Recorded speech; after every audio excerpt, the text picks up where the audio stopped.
Hello guys, मेरा नाम है रिकी और आज की हमारी हॉरर स्टोरी है बिहार के बिंदी प्रेत के बारे में, जो मेरे ही एक दोस्त की रियल स्टोरी है। तो बिना देर किए बढ़ते हैं हमारी हॉरर स्टोरी की तरफ। ये बात है साल 2005 की, जब मेरे दोस्त के पापा ने बिहार के मोतिहारी में एक नया घर लिया था।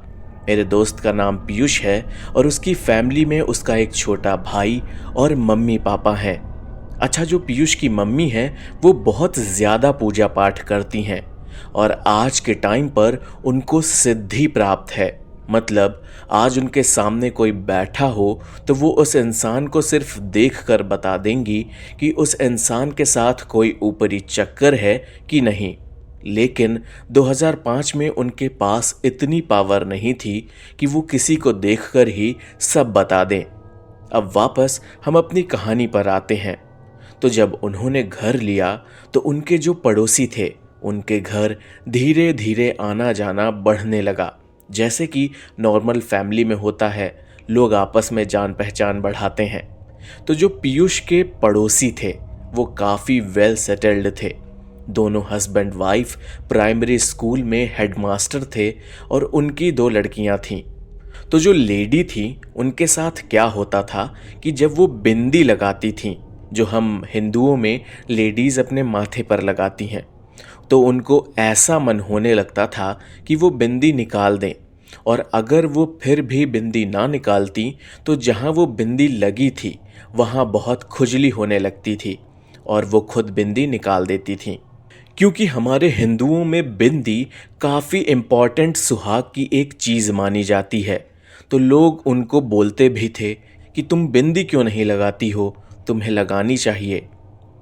एक दिन पीयूष की मम्मी सुबह पूजा करके आई और अभी उन्होंने कुछ खाया नहीं था, जिस वजह से उनकी पावर्स एक्टिव थीं। तो तभी वो पड़ोस वाली आंटी आती हैं तो पीयूष की मम्मी को एकदम से एहसास होता है कि इनके साथ कुछ गलत है। मतलब कोई नेगेटिव एनर्जी है जो इनके साथ जुड़ी है। महसूस होने के बाद वो आंटी से पूछती हैं कि आपको कुछ दिक्कत है क्या। तो वो कहती हैं कि नहीं तो, मैं तो बिल्कुल ठीक हूँ। अच्छा, उस वक्त उन आंटी को भी लगता था कि शायद उन्हें बिंदी से इन्फेक्शन होगा और उनकी फैमिली भी इन सब चीज़ों पर विश्वास तक नहीं करती थी। और उनकी फैमिली भी इन सब चीज़ों पर विश्वास नहीं करती थी। लेकिन फिर एक दिन वो आंटी ऐसे ही पीयूष के घर आती हैं तो वो काफ़ी उदास होती हैं। तो वो पीयूष की मम्मी पूछती हैं कि क्या हुआ, आप आज उदास लग रही हो। तो वो बताती हैं कि उनको कुछ दिनों से बॉडी में कुछ दिक्कतें महसूस हो रही थीं। तो जब उन्होंने टेस्ट कराया तो उनको शुगर और थायराइड निकला है और वो ना तो बाहर का कुछ खाती हैं और ना ही कुछ खाने पीने में उनके घर कोई कमी थी, पर ना जाने ये उनको कैसे हो गया। तब पीयूष की मम्मी कहती हैं कि बुरा ना मानो तो एक बात कहें कि ये सब कोई नॉर्मल प्रॉब्लम की वजह से नहीं हुआ, बल्कि इसके पीछे कोई बुरी आत्मा है।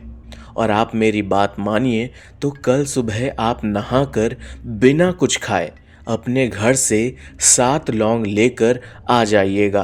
तो वो आंटी कहती हैं कि वैसे तो हम इन चीज़ों में नहीं मानते, लेकिन आप कह रही हैं तो हम ये भी करके देख लेते हैं। मतलब वही बात है कि इंसान पे जब पड़ती है तो उसे सब मानना पड़ता है। अच्छा, और इस टाइम तक पीयूष की मम्मी को भी नहीं पता था कि उनके साथ एक्चुअल में क्या चीज़ है। अगले दिन सुबह वो आंटी पीयूष के यहाँ 7 लौंग लेकर आ जाती हैं और इधर पीयूष की मम्मी भी पूजा कर लेती हैं। वो आंटी के हाथों में 7 लौंग रखवा कर उन्हें पूरब दिशा की ओर बिठा देती हैं और खुद भी आंखें बंद करके थोड़ी देर ध्यान लगाती हैं। करीब 5 मिनट बाद जब पीयूष की मम्मी आंख खोलती हैं तो कहती हैं कि आप अपने माथे की बिंदी 5 मिनट से ज़्यादा नहीं लगा पाती हैं। तो जो आंटी थीं थोड़ा शॉक होती हैं और फिर पीयूष की मम्मी को बताती हैं कि वो जब बिंदी लगाती हैं तो उनका मन करता है कि वो बिंदी निकाल दें या बहुत तेज़ खुजली होने लगती है। जिस वजह से वो खुद ही बिंदी निकाल देती हैं। तब पीयूष की मम्मी जो बताती हैं वो सुनकर आंटी के होश उड़ जाते हैं। वो बताती हैं कि आपके ऊपर बरम है जो आपको बिंदी लगाने से रोकता है। अच्छा, बिहार में बरम प्रेत को कहते हैं, जो एक तरह की बुरी आत्मा होती है। आगे पीयूष की मम्मी बताती हैं कि ये बरम आपके ऊपर छोड़ा गया है, जो आपके ही किसी रिश्तेदार ने आपसे जलकर छोड़ा है, और आपको जो बीमारी हो रही है वो भी इसी वजह से है। और वो बरम नहीं चाहता कि आप बिंदी लगाओ, जिस वजह से वो आपके पति पर भी धीरे धीरे हमला करेगा, लेकिन उससे पहले आपको बुरी तरीके से कमज़ोर कर देगा ताकि आप अपने परिवार के ऊपर बोझ बन जाओ।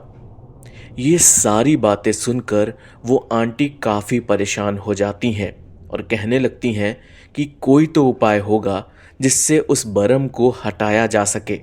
तब पीयूष की मम्मी उनसे अगले दिन एक हवन करवाती हैं और हवन करने के बाद उनको बिंदी लगाने के लिए कहती हैं। हैरानी की बात तो ये थी कि शाम तक वो बिंदी आंटी के माथे पर लगी रही और ना ही इस बार उन्हें बिंदी वाली जगह पर खुजली हुई और ना ही उनका बिंदी हटाने का मन हुआ, जिसका मतलब ये था कि वो बरम अब जा चुका है। सब कुछ ठीक हो जाने के बाद पीयूष की मम्मी ने कई दिनों बाद बताया कि जब वो हवन करवा रही थीं तब बरम ने कई बार उनको डराने की भी कोशिश करी थी ताकि वो ये हवन रोक दें, लेकिन उन्होंने ऐसा नहीं किया, जिस वजह से वो बरम आंटी के ऊपर से चला गया। तो दोस्तों, ये थी हमारी आज की हॉरर स्टोरी। अगर ये कहानी आपको अच्छी लगी हो तो प्लीज़ एक लाइक कर देना और मेरे चैनल मिस्टीरियस शॉर्ट्स को भी सब्सक्राइब कर देना। मिलते हैं अगली हॉरर स्टोरी में।